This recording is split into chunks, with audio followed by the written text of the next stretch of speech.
hi guys देखु 12 घंटा खटी खटी आसिक रोषे करी खाऊँ आम केते कष्ट 12 घंटा जानव ड्यूटी करी आसचु घरे खाली कहते पुओ मोर विदेश जाऊँगी 12 घंटा काम करुच्ची पैसा बर्बाद कर कष्टा कौन के जानी पारना ये आमर कुनू खाऊँ ये आम राहुल खाऊँ ये आम दीपंकर खाऊँ आम तरकारी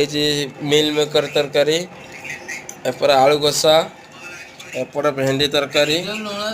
एपटे भी चिकेन देखु